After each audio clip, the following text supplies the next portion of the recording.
Duties of directors can be divided into two categories.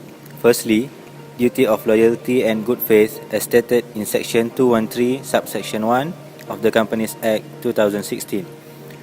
Secondly, duties of care, skill and diligence as mentioned in Section 213, subsection 2 of the same Act.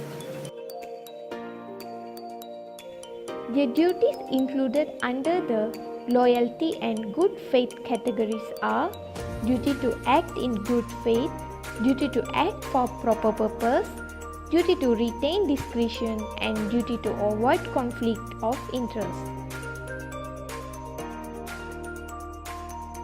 In this video, we will focus on the duty to act for proper purpose.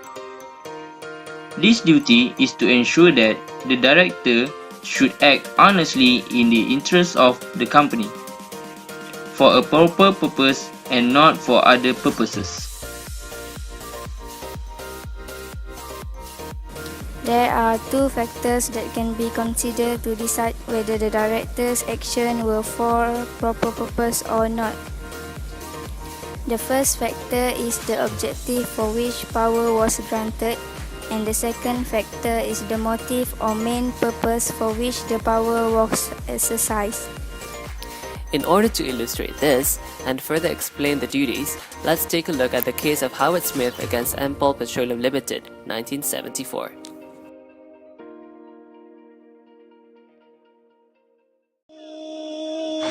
Who lives in a pineapple under the sea? SpongeBob SquarePants! Absorbent and yellow and porous is he. SpongeBob SquarePants! If nautical nonsense be something you wish, SpongeBob SquarePants! then drop on the deck and flop like a fish. SpongeBob SquarePants!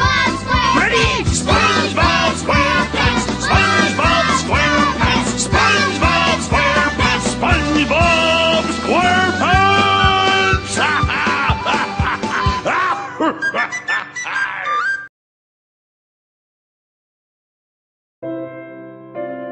In 1972, there is a case involving misuse of power by Directors Company.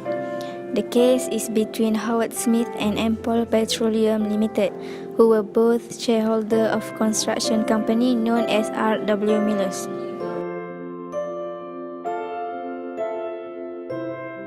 One fine morning, Mr. Taylor is on his way to work.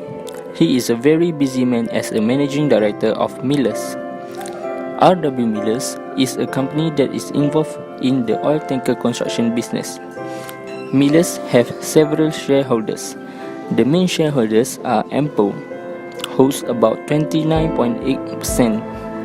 Bautship holds 25.1% of share, which make up 55% of shares in total.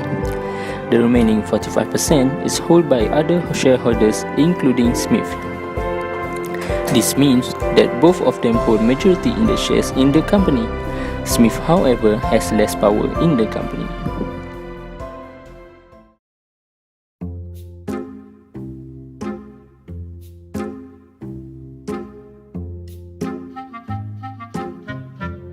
Another fine day in the month of May 1972, Smith went to see Taylor to propose a takeover by offering to finance the construction of oil tankers.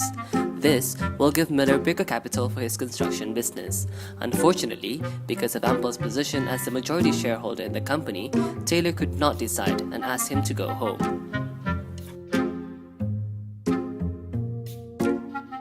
When Ampol heard about Smith's proposal, he also went to see Taylor to secure his position as the majority shareholder and also proposed a takeover.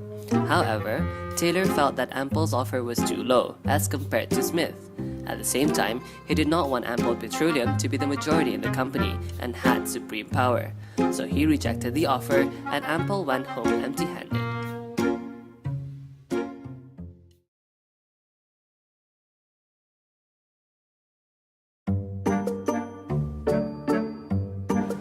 After 2 months of thinking, Taylor decided to support Smith's bid too. In doing so, he issued 4.5 billion shares and offered it to Smith only. This will in turn bring 10 million capital to the company. At the same time, this will reduce the power of Ampol and bulk ship have in the company and make Smith as the majority shareholder in the company instead. Ampol cry. When this matter is brought to court, Taylor argued that his actions were not motivated by his desire to retain control. He said he did not benefit anything and he only wants to make money to the company. However, the court held that he is misusing his power as a director to issue shares other than raising capital. The shares was issued to reduce the majority holding of two other shareholders who made a rival bid, that is Ampol and Buck Ships. In addition, the power to issue shares was used to maintain control of the company because Smith promised a long-term benefit to the directors.